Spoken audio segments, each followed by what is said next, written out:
body. That's something that we can do in there, and it's so much nicer in there, which has been wonderful.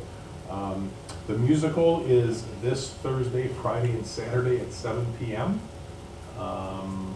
Kids and the directors are working very hard getting that ready. I believe there's a senior performance tomorrow night, and then the kids are coming up Wednesday. But Wednesday, Thursday, Friday, 7 p.m. I do want to give a recognition to our soccer team and our cross-country team. They wrapped up their season last week. Our soccer team, for the first time, I think, in 4 years, had a win in tournament and played for the regional final on the road, which is something really special because it's been a while since we played at that level. And then the cross-country team hosted the sectional. Amber Schaffnagel missed going to state by 4 spots, but she and Mallory again led the girls, and Isaac Wolf did well for the boys. So it was nice to host that, and that wrapped up our fall sports. All right, thank you very much. Lead the NHS. Oh, I'm sorry. Next Sunday night at 7 o'clock. Deb Nennan will get an email out to you hopefully this week, soon.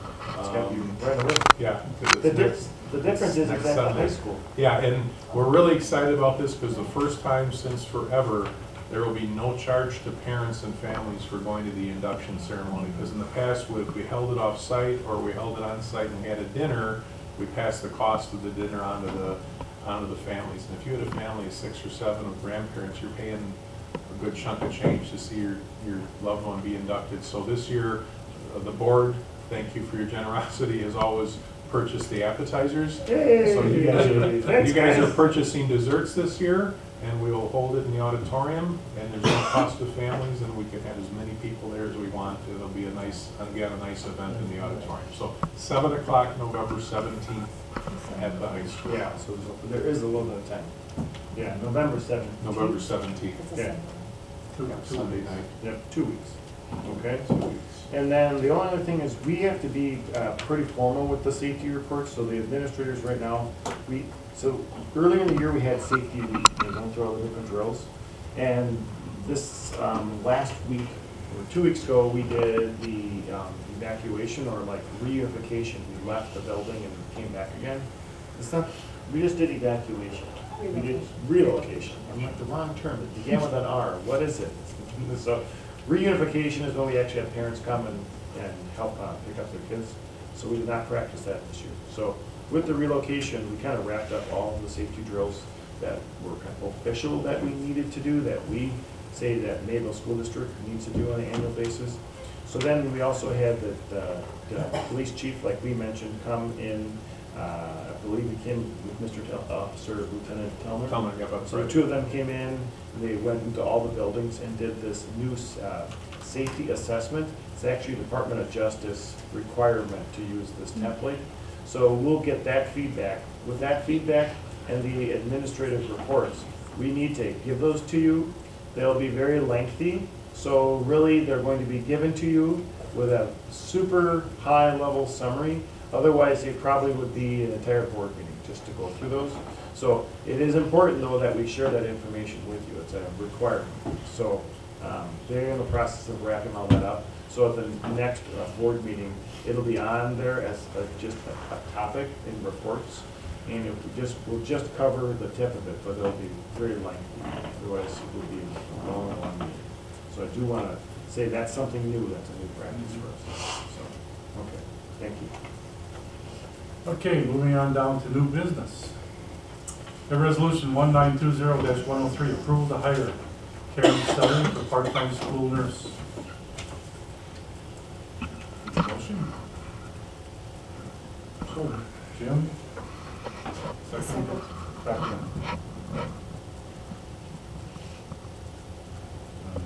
Sure. Okay.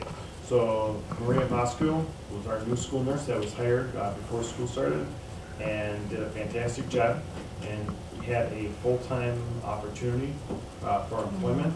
And currently, for us, we have 18 hours a week. That's a big increase compared to what we had last year. So it's something that we're going to look at in the future, but it wasn't in the books for the 2019 school year. So we were fortunate.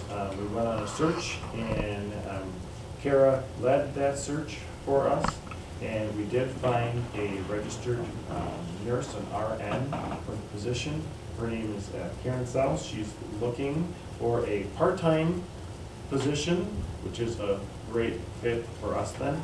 Her compensation is $35 an hour. Coming into the job, I would say that Marie did a nice job of teeing up the school year, getting a lot of the beginning of the school year paperwork and onboarding the students and their health plans, the immunizations piece that we were dealing with recently.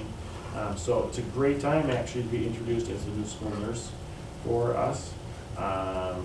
Should be worked, those 18 hours are not set specifically for 5 hours today, 5 hours tomorrow, 5 hours there. There's a little bit of flexibility. They are during the work day. It's during the school day, however. So Kara, do you want to add anything at all? She's definitely an experienced nurse from a private background. She shared a few things with me she wanted me to share. Perfect. She lives in Slinger with her husband and son. Her son is in 5th grade. She's been an RN for 20 plus years, working summer camps, clinics, hospitals, operating rooms. New to school nursing, but excited to be here. So that's what she shared out. And it's Karen Selly. Not Sell, Selly. Karen has friends in education and was well prepared for our interview. We interviewed her as most of the administrators. I think everybody right here is a part of the interview. We're excited to have her join. Any questions on this approved hire? How's that salary compared to a working nurse? I'm just curious how. I have to bring my calculator with me. Don't have one. Can someone do 30? That's 20 years right there. Probably 22. So I would say that is on the low end for a registered nurse. Yeah. The $35 an hour. 20 years, yeah. You know, with 20 years of experience. School nursing tends to be on the low end for nursing, unfortunately, which is one reason why there's a shortage of school nurses.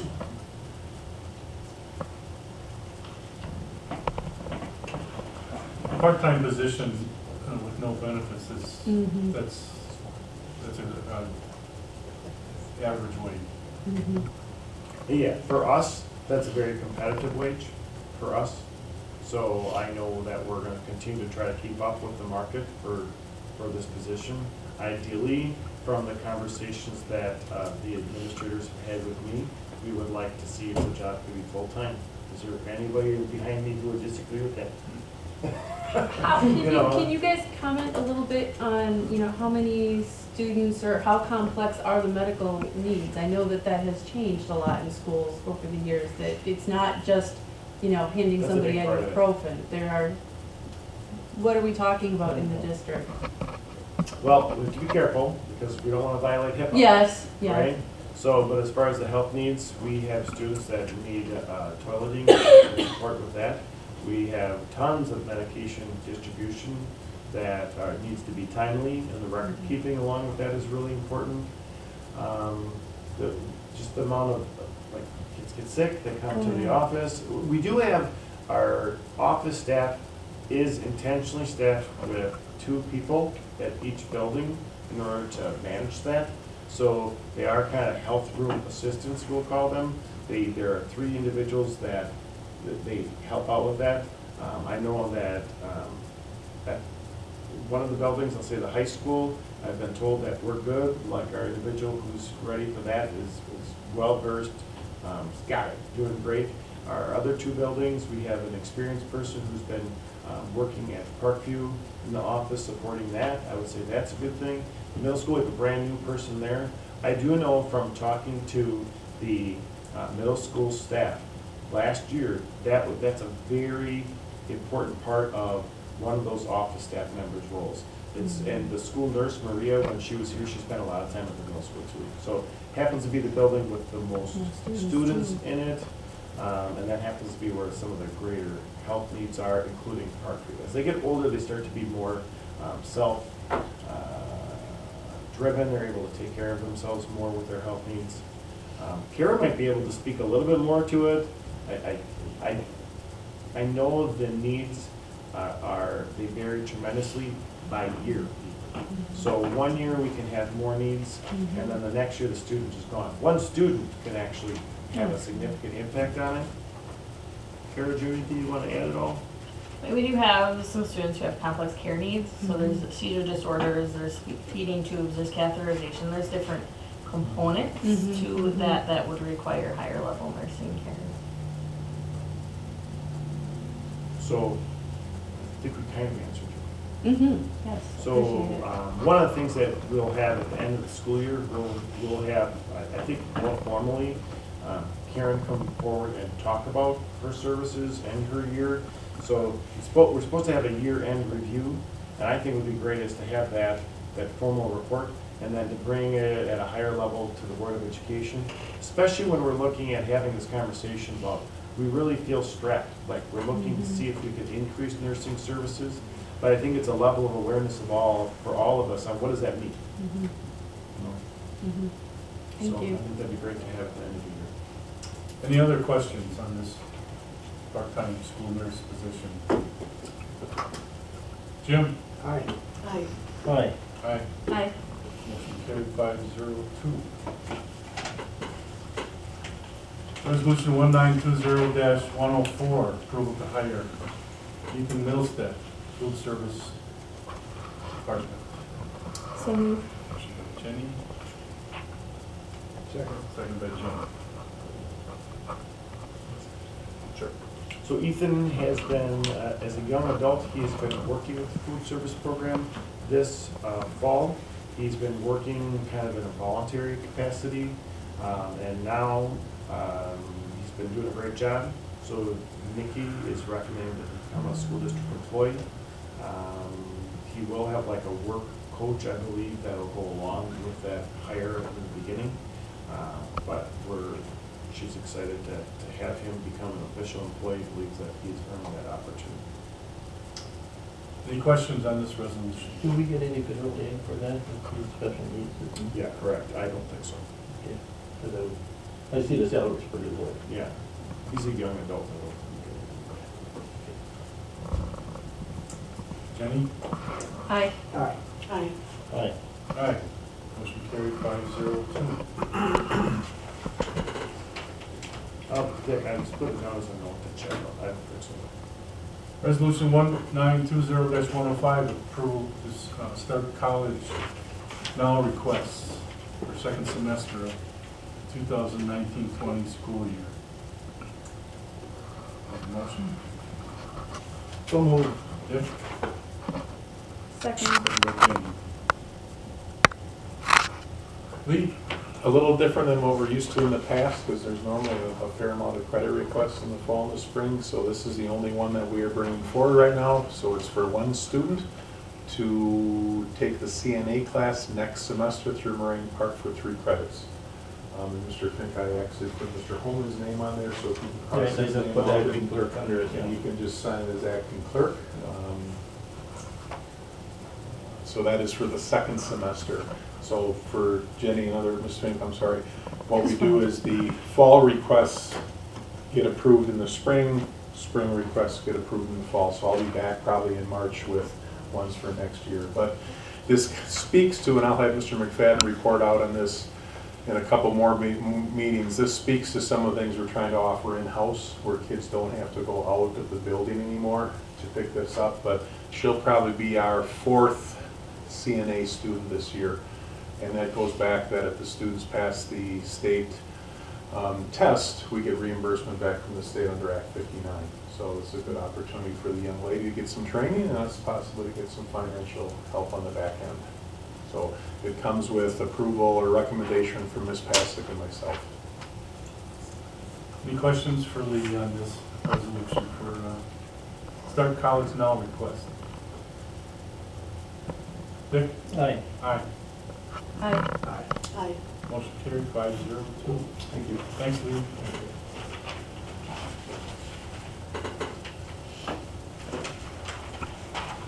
Resolution 1920-106, approval of co-curricular contract, Kim Capsule for musical assistant position.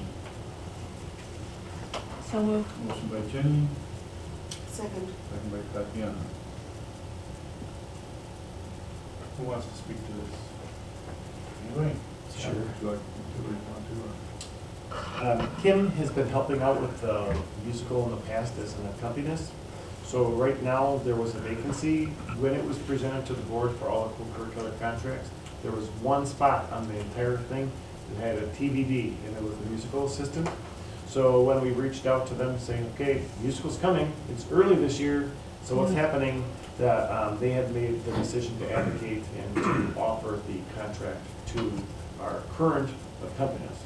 So rather than adding another person into the mix. Sounds great.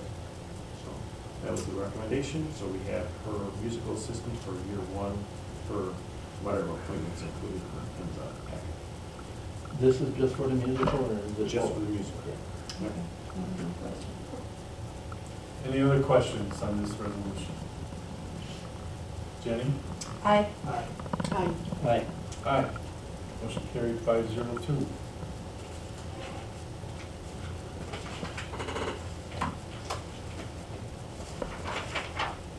Resolution 1920-107, approval to hire Sarah Wagner, special education paraprofessional. Motion, So moved. Jenny. Seconded by Dick? Dick. Kira? So Sarah's joining the middle school team, supporting our students with intellectual disabilities. She has a background in physical therapy, so she's a great fit for that. She's looking for something different. She's having a tough time in the physical therapy assistant world maintaining consistent employment, and she's excited to start her journey with us. Any questions on this resolution for Sarah as a paraprofessional in special education? Just big picture, where does this leave us with special education and Oh staffing? my goodness, are you a plant in the audience? Yes, That's exactly what I yes. wanted. That's perfect. So Kara. Well, we've talked about it Yep. before, So so. Kara tonight actually has a report, she has a handout Okay. to distribute, talking about state of the state for current staffing levels and what we see as current vacancies and the needs. So that is perfect. Thank you for that question, because I was about to say Kara has a report on staffing. So it's wonderful. We talked to her. Yeah. So Kara, do you have your handout then? Do you want me to talk about Yeah, now's a good time, because right now, there's a motion, and it's a great time to have Sure. the conversation. So it's totally appropriate to do it right now.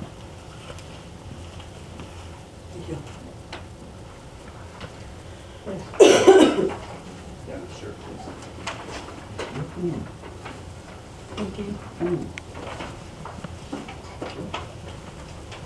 You gonna get an with it? Ooh, there's more oohs than ahs. Okay, so the first part of the document is just where we're at right now as of today. How many teacher FTEs and paraprofessional FTEs we have in each building. So at Parkview, we have 2 teachers, 3.5 paras. Middle school, 3 teachers, 9 paras. High school, 3 teachers, 4 paras. Connections Academy put in its own ballpark. It's a heavily staffed program for our students with more intensive behavior support needs. So right now we have 1 teacher and 3.5 paras. We'll come back to the or part of that document.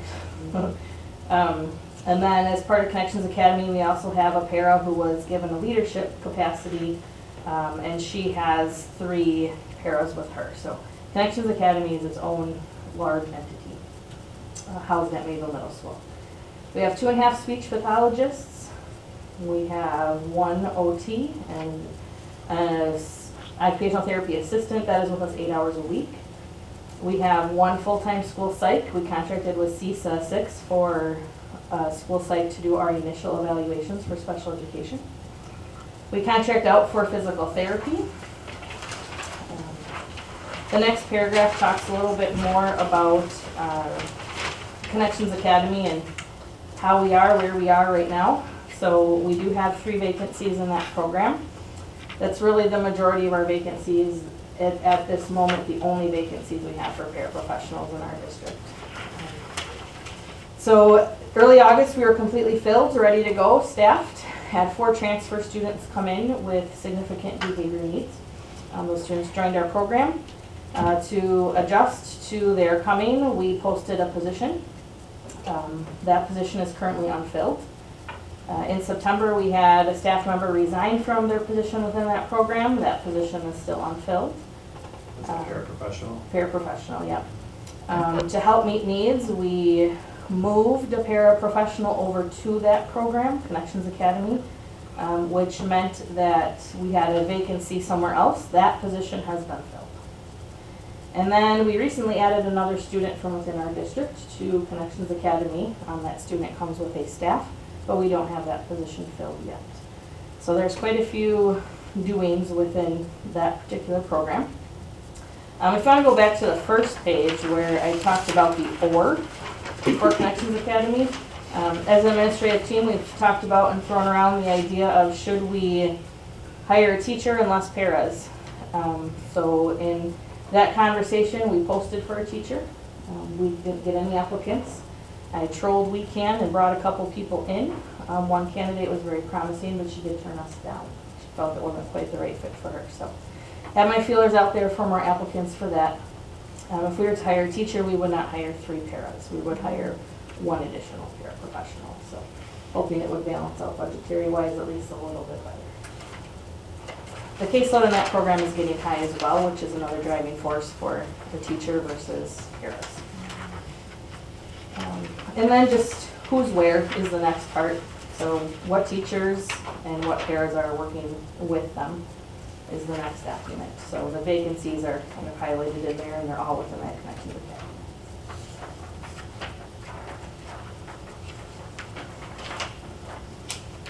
So we've had many paraprofessionals, Board of Special Education come to the Board of Education for approval throughout the path. So we thought it was appropriate to share, hey, here's the story, here's what's been happening. We inform you this is based upon student needs and their IEPs. And now we actually, here's a document that kind of reflects like, hey, we've had some move-ins, unexpected for us. We're trying to stay in front of it. We believe we were staffed for the year. We were comfortably staffed, Yeah. and then we had 4 kids move in. We're playing catch-up. And that has a big impact on us. So as we look ahead, we're trying to have a package of stability and the model. So we have the Connections Academy, which is a new model that we've created. We just need to find the staff that are the right fit for the program, is what it's coming down to. What is the age group for the Connections? It's K through 8. What is Connections Academy? It's an intensive behavior need program that we have. Per the words that Kara used, that was really good. I like that term. So it's for students that, and their needs do range as well. So we have some that may need to be literally self-contained and not out and about much throughout the day, to some where they need I would say like a half a day in the program and they're out for all their electives. So we actually, for our younger kids, we provide transportation to Parkview for the K2 students that are, when they're out and about for electives, to provide that support. So how many students overall are in the program right now? There are 6 students who are self-contained and 5 who are floaters. They go to their homerooms and specials and lunch and recess, and so that caseload's getting large. So the 1 teacher to manage all of that is a lot. Any questions for Kira? Thank you for your report. Yeah.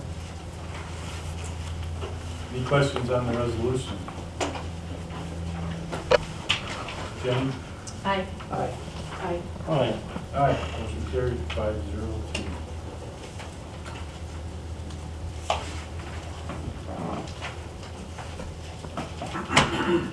Possible future action items? It's coming. Yeah. Announcements. Janet put a convention 2020 registration on your desk if you want to look at it, if you plan on going to the convention. Just if there's special events, any things you want to participate in, fill it out and then give it to Janet, and she will coordinate getting you into those areas and coordinate you getting